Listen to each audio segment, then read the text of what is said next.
In the annals of American crime, Alcatraz Federal Penitentiary, aka The Rock, is the quintessential maximum security prison.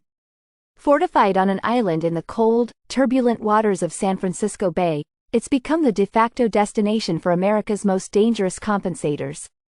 However, if you fill a prison fortress with the most dangerous people in the country, the prison will, of course, become a dangerous place.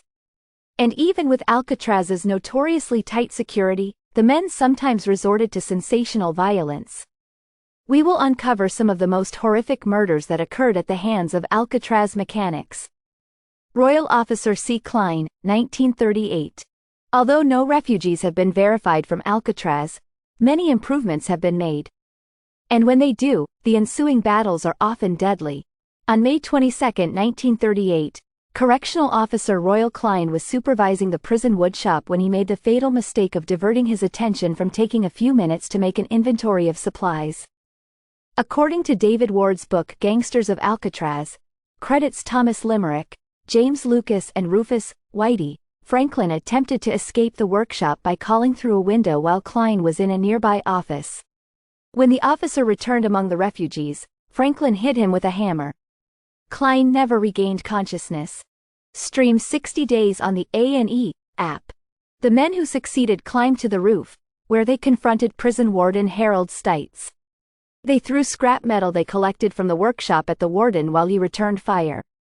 2 men were shot, Limerick was killed, and the refugees were routed. The surviving prisoners were sentenced to life in prison for Klein's murder. Rufus McCain, born 1940. Like Klein's murder, Rufus McCain's murder stemmed from an attempt to escape from Alcatraz. However, while Klein was a keeper, McCain was a winner. He attempted to escape from Alcatraz with 2 other contractors on January 13, 1939. But like all escape attempts from Alcatraz, the prospect failed and one of his co-conspirators, Arthur Barker, was shot and killed by guards during the attempt. Less than a year later, another surviving escapee, Henri Young, stabbed McCain to death with a sharp spoon. He never explained his motives.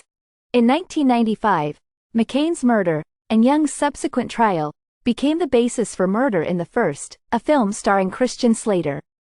According to author David Ward, Young's defense team attempted to claim that conditions at Alcatraz were so inhumane that they drove him to commit murder. Put the agency on trial. In Young's case, that defense failed. He was convicted of murder. Maurice Herring, 1942. Other Alcatraz killers found more sympathetic juries. One notable case involved the murder of Maurice Herring, who had been fighting in the bathroom with inmate Cecil Snow.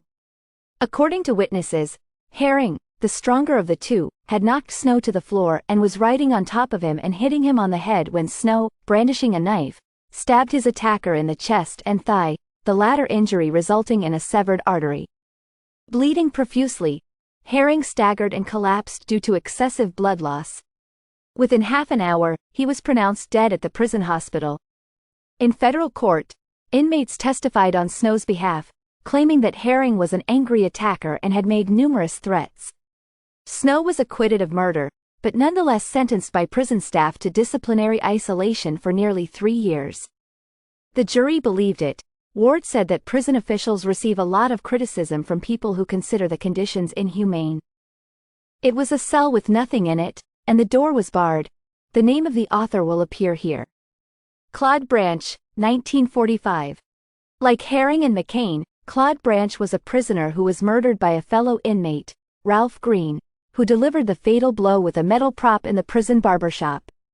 Unlike the previously mentioned victims, Branch initially looked like he would survive, only succumbing to his injuries after 2 days. However, during his moments of sobriety, he was so reluctant to complain to the government, even his own killer, he denied to Alcatraz officials that a fight had occurred. Ward saw Branch's refusal as emblematic of the convict code of conduct that was Alcatraz's norm. Ward explains the principles of the code. You must not do anything that interferes with the play or activities of other inmates. You should not do anything to help the staff. You should be quiet and alone. And you should never give out information about other inmates. After Branch's murder, inmates defended his killer by claiming that Branch was a homosexual and regularly attempted to rape fellow inmates such as Green. As in Herring's case, the jury found Green not guilty, after which prison staff sent him to solitary confinement for 4.5 years. Officers William Miller and Harold Stites, May 1946. It was the bloodiest confrontation between officers and prisoners in Alcatraz history. The Battle of Alcatraz, a 3-day incident in which Alcatraz inmates held prison guards hostage in prison cells and exchanged long shots with rescue teams. The takeover attempt was masterminded by bank robber Bernard Coy, who, working with other inmates, overpowered a guard and then quickly gained access to the prison's stockpile of weapons and ammunition, allowing them to effectively take over the prison. The plan, as originally designed, required using a key to get out of the cell block and onto the docks, where the prisoners would board a boat to San Francisco and be free. Officer Miller, who was being held hostage, hid the key from the prisoners in the holding cell toilet. Miller and several other prison guards were shot and tortured by inmates while chasing the key. Miller died from his injuries, but not before he managed to identify the killer as inmate Joseph Kretzer. Officer Harold Stites, who helped neutralize the escape attempt that claimed the life of Officer Royal Klein, was shot to death in a shootout between guards and inmates. Coy also died, along with 2 other inmates. The 3 surviving conspirators were tried and convicted of the murders, after which they tried to escape again. Thank you for watching. Help the channel grow by liking, commenting, subscribing.